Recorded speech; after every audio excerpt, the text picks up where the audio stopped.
Well, hello, Journey. Welcome to another edition of Midweek Conversation. Pastor Kevin, Pastor Harvey, special guest to have you as well. And thinking about our pastor, Pastor John, thinking and praying for you. We miss you. We do. Looking forward to seeing you soon. And it's been a very big week in the life of Journey, and got a lot to unpack. One of the big things is a highlight was Summer Jam 2022. Yeah. And Tammy introduced us, our family ministry director introduced us to Summer Jam several years ago. Then COVID came. Then last year we had Summer Jam, but it was all online. So it felt incredible to be back on campus. I forget the numbers. It was something, was it 350 kids or families? Yeah. 350 kids and over, I think, close to 140 volunteers. It was unbelievable to see everything take place. Super exciting, yeah. It was. I mean, from what I hear, it's the most amount of kids and families we've had on campus for an event like that.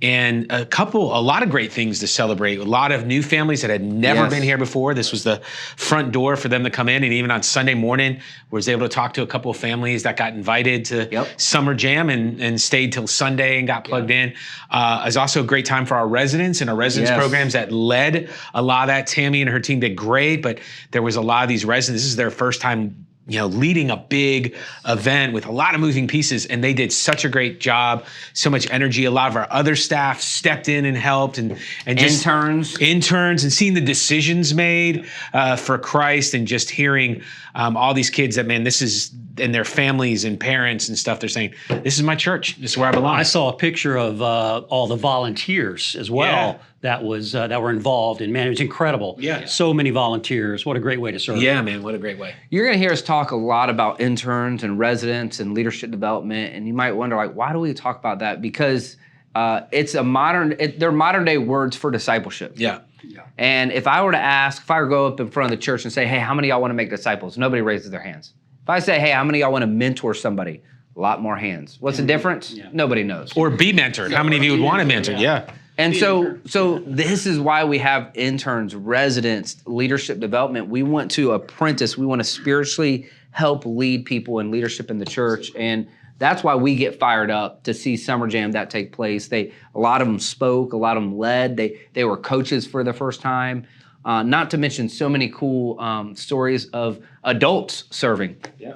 Adults saying, hey, we're going to take a week of vacation from our job to pour into elementary kids, to pour into your kids, which is so cool. It's so cool. The cool thing about it, too, is just to be able to present the gospel for 3 or 4 days in a row to a young kid and make an impression on him, planting those seeds that will be harvested in, months or even weeks and sometimes years, but it makes an impact. And what a great opportunity. Well, and I know, to jump off that too, I know that there were several people, Caleb, Samadhi, that were students at Summer Jam years ago, and now they're coming up into leadership roles. And that's what apprenticeship and mentoring is, being a participant, moving into a learner, and then to a leader. And that's awesome. And I can't wait for next year. It's going to be great.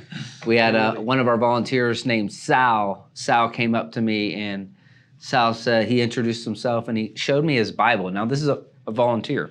Showed me his Bible, and I wrote on the inside of it. I guess I gave him that Bible 3 or 4 years ago. Oh, wow. And I said, how did I give this to you? Tell me the story. I couldn't remember. And he said, you gave it to me at the first and only Summer Jam we've ever had. I guess he made a decision. And I said, that's awesome. And so I said, you go to church here? He goes, no, I just started. I said, how did you just start if you came to Summer Jam? He goes, well, I just moved here from out of state. And when he came in Summer Jams previously, he was just visiting his grandma. Oh, wow. And now he moved here, and now he's jumping in as a leader, like you're talking about, just the discipleship. He wants to pour in because he got poured into. And here's the thing that I think all three of us probably have the same story is, one of the things we want to do is create encore experiences. And when we say that, what we mean is we want to create such a great experience, even if they didn't capture the gospel or capture this, they had a good enough experience where they thought to themselves, I want to go back. Either I was loved, there was something positive or hopeful. I want to go back. And when you give kids at that age or anybody an encore experience where they keep entering into the presence of the Holy Spirit, God does work eventually. Yeah. Yep. And that's one of the things that took place last week is it was an encore experience that so many people want more of. It's just a matter of having fun. Yes. So if a kid has fun, which they did, they want to come back for more. That's right. Yeah, and that should be a mark of a believer is fun and hope and life. And so it was incredible. Shout out to all the volunteers, the staff, residents, interns, and Tammy. And one more shout out.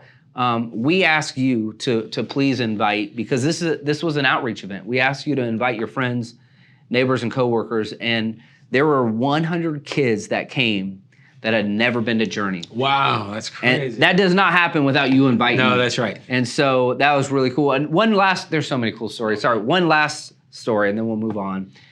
Is we have somebody behind the camera that is our online community attender, somebody that is not in the state of Florida. Right. Elizabeth, which is one of our resident, Melissa's mom, Who watches every week. watches every week. From New York. From New York. Yeah. Live from New York. Basically made last week her mission trip. Flew in Yeah. just to serve Summer Jam, and she To hand out crushed it. T-shirts, man. Yep. Crushed it. Isn't that awesome? And That's incredible. so just love our online community, love you all. And so shout out to Elizabeth. Thank you. You're such a rock star, made a huge impact, and grateful for your whole family. So that's a cool online story, Super Pastor cool Harvey. story, yeah. I mean, I'm telling you. So that was Monday through Thursday. And one of the things that we shared is this verse, Romans 12:15, which says, rejoice with those who rejoice and mourn with those who mourn. So we rejoiced all week long.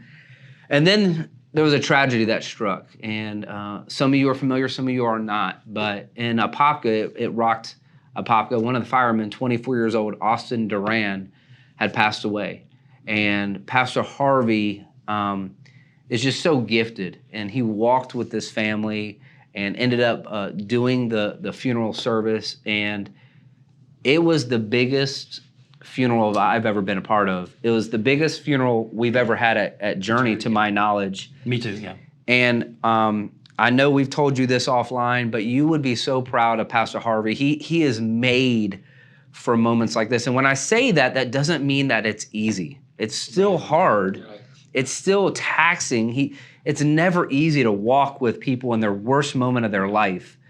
But you enter that, and you almost shine the most in those. And so I was so grateful that you were able to do the service. Tell us a little bit about the family, kind of everything that you saw from your perspective. Yeah, it was. You're right. It was one of those weeks that had real high highs with Summer Jam, and then on the other end of that, it was a very tragic circumstance and some mourning that was happening with really, as you said, the whole city of Apopka. Yeah. In fact, this may be the largest funeral that the city of Apopka has experienced for some time. Even the funeral home said it was their largest funeral. So it impacted a lot of people. I mean, throughout the whole city. And of course, we had the opportunity to meet with the family and sit down around a table and share our hearts and just guide them through, scriptures and comfort them with the gospel and just to be present. Oftentimes there's not much you can say. It's a matter of just, being present and giving somebody a hug and just a reminder that we're here, whatever we can do. And a lot of tears were shared, but Saturday was quite the service. And What did you say, 40 bagpipe? yeah, there were 60 bagpipers. There was a drum line. There were every fireman in the city of Apopka. They were all here. Other fire departments covered all the shifts throughout the day. From the state. They were from all over the state. From all over the state, yeah. I bet there were 40 fire trucks here. I mean, they were Probably. lined. Oh, yeah. And it was... They had the ladder trucks with the American flag. We had dignitaries here, the mayor, the vice mayor. There were documents sent by Congress as well to be presented to the family at a later date. And so it was quite the service. But I mean, we had maybe 1,500 people here. What an opportunity to, again, present the gospel. For me, a funeral really is composed of three things. One is you want to bring comfort to the family. Right. That's goal number one. You want to honor their loved one, and I think Austin was honored in a really good way by the church, but by all of his friends, his firefighter community. And then the third thing you want to do is you want to point people in the right direction. Yeah. We did that. We were able to present the gospel in I think a compelling way and make some people think. I had someone come up to me afterwards, the very next day, in fact, on Sunday, and said to me, we've been thinking about getting back into church. And this was a fireman, or is a fireman, and he said, we've been thinking about getting back into church. And he said, I was at the funeral yesterday, and he said, I think we want to make Journey our church home. Oh, that's so powerful. So we can already see how God is using this tragic event to reach other people for himself. And so grateful and that we could do Pastor Harvey, you did a great job. One of the things that we were talking about is it was so special with everything the fire department did. But Austin wasn't just a fireman.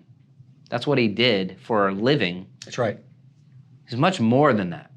And you did a good job of sharing that. Yeah. And I thought, the mom expressed that too. But what a great word of encouragement for all of us. We're not what we do for an occupation. That's what we do for an occupation. Mm-hmm. We're much more than that. And that's what he did. He lived his life so well and loving and caring. He was a great son and just a good reminder. And so grateful for you, Pastor Harvey, and for your heart, and you led well in that. So let me say this too. I mean, the ministry to that family doesn't end when the service concludes. We continue to reach out to them, and we've got follow-up that needs to take place, not only with the Duran family, but even the other parts of the community that are still grieving and still hurting. And so that ministry continues, every day. And we just glad we get to be a part of that. Hey, on that note, let's just, this is a great time to transition. August, we're going to launch some care groups, some support groups. We are, and the first one to launch. These are huge. And these are so important when people are going through some of their darkest, hardest seasons. Yeah. And so as you can see here, these are when they are, these are where they're at and the times. And so we have everything from divorce care to grief share. We have a single parenting support group. We have Journey to Christian Recovery support group. The first one that launches is on August the 1st, I think it is. That's a Monday. And that's our grief share group. And always a good-sized group there. A lot of people struggling with grief. It's open to the whole community. So if you know of someone who is hurting and looking for some support, please let them know. Yeah.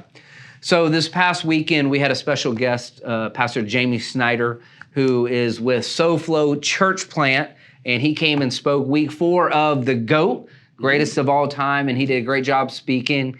And but we wanted to give a little bit more detail of what was going on with the church plant. So with that said, I had a chance to sit down and speak with Pastor Jamie. So check this out.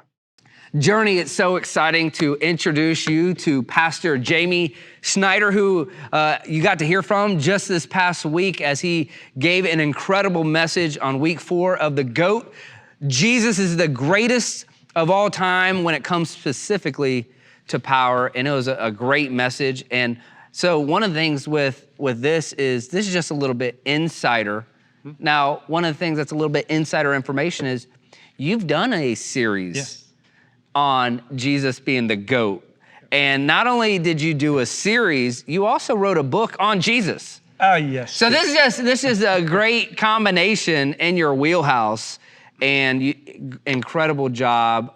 Literally took massive amounts of notes. As a matter of fact, I'm gonna bust them out and just recap some of them. So many great lines. I even highlighted a couple of questions I need to go back and reflect on is, why am I still afraid? What am I afraid of, and why? Do I still not have faith? And you didn't say this, but in me thinking about those 2 questions, I put, Jesus often responds to desperate faith. And it's like, okay, where am I desperate for more of Jesus? And then I put under there, what am I desperate for? You said, when you fear God, there is nothing else or no one else to fear. I love that. And fear, this is a message, when you talk about fear, this is a message close to a church planter's heart. I mean, you literally took every chip you have and you put it in the middle. And people don't realize this with church planters, which is why we have a heart for them, is church planting from everything. I've not been a church planter. I helped a church plant and I moved to LA for one, but I wasn't on staff. But I hear church planting is one of the most difficult things. And for those of you that maybe ask why, it's you're literally moving. He moved to West Palm, no connections, no anything, but a vision and a dream of what could be and what should be. And so you've had to deal with this fear, not just you, wife, kids. So talk about the message of fear versus faith just in church planting. Yeah. Just hearing you talk about it that way just made my soul stir a little bit, because we're in it and we forget, man, what it took to get into this. And it did feel like, not that we risked everything we've ever done, but that's how it did feel. Yeah. I mean, I was 40 years old when we made the decision. I was leading a large church, multiple campuses, similar to you guys' church right here in Apopka. And it felt like all chips in the middle to say, wow, we are moving to a place that needs healthy, growing churches. Yeah. I don't know if it's gonna work. I don't know how to even start. I knew nothing. I knew nothing about church planting. I'd said on record multiple times, I would never plant a church. I really sensed God in that decision-making process, really even saying those very things like, do you trust me? I've stood in front of thousands of people over the years, challenging them. You can trust Jesus, right? And I literally sensed Jesus saying back to me, do you trust me? That's good. And if the answer is yes, I have goosebumps right now. If the answer is yes, then we're gonna go do this thing. And if the answer is no, then stand do what you're doing. And here's the thing that we talk about with trust. It's almost like, I don't even know if we, and don't misunderstand, if we even need faith. It's more like we just need obedience. We don't even have to, if God's called you to West Palm, what are we thinking about, right? Yeah. And if God's called you to do X, what are we even thinking about? And that's where we get mixed up, is the longer I think about something, the more excuses I'm thinking about getting out of it. And I love your heart for your family. And just so you know, the average church planter is not in his 40s. And so again, this is a little bit harder. And I don't say that as a knock. I mean, am I right? Yeah, the average absolutely. church planter is not in 40. And what the average listener may not understand is the amount of energy it takes, the amount of just the finances, because when you're 25 and single or newly married, that's different than when you're in your 40s with medical needs and a family of 4 and a wife. I mean, all those things are reality, which even takes your faith level to another level, which is why I love what God's doing in you. And so gave a great message. If you didn't hear the message this past week, I want to encourage you, click on the link below, go back and check that out. And grateful for his GOAT Week 4 message. We're going to do GOAT Week 5 next week, and we'll talk more about that. But tell us a little bit about where y'all are in West Palm. What stage or phase are you in? Tell us about the announcement, when you're going to open up, and how we can be praying for you. Yeah, so what's interesting is before we planted in West Palm, I had literally never been to West Palm Beach before. We love Florida, and we've been in every other square inch of Florida, but we had never been to West Palm. So I say that because, answering your question, what part of West Palm are we in? I've now sort of learned we're right in the heart of West Palm. And a little side note about West Palm, people typically think, oh, it's exorbitant wealth, right? That's what everyone says to me. There's extreme wealth and there's extreme poverty within miles of each other, actually extreme right poverty amongst each other. Yeah, and we're right in the heart of all of it. Yeah. And I love that. I mean, we actually have some homeless men that I allow to live on our church property. We also have multimillionaires that are already a part of our launch team, and I love that. So, we're almost to launch. We moved there a year ago, and our grand opening is September 18th. So we've renovated the facility, raised the money.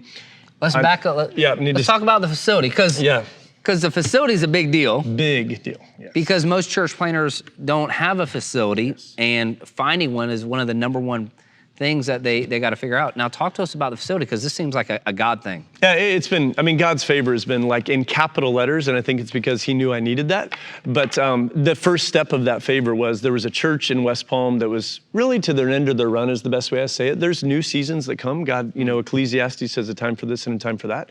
They were at the end of their time, and after one meeting of me boldly challenging them, the Spirit moved, and they donated 12 acres and 2 buildings to us, right in the heart of the city on one of the busiest roads in our city. Come on, man. It's unbelievable. I hate telling that story to other church planters, because they're like, what? Because most church planters are in a middle school or high school or library, which God does amazing things there too, but he's given us incredible facilities. So because we didn't have to lease space, we've been able to use that same money to renovate all the space. Yeah. And so we have 2 beautiful buildings on a main corridor of West Palm Beach.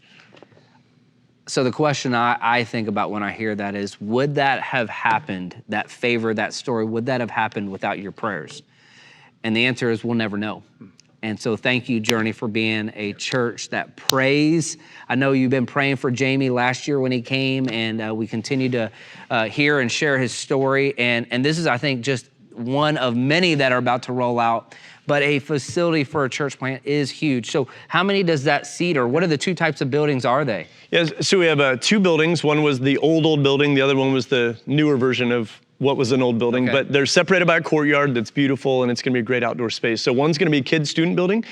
The other one's going to be an auditorium and a cafe type space. Sweet. But our auditorium that's fully renovated, brand new, everything, including the chairs, we'll have 300 chairs set up in there. Oh, this is going to be a big facility. Again, for a church plant, man, like it's amazing. For any church, it's incredible. We're so thankful. That's awesome. Yeah. September 18th. Yep.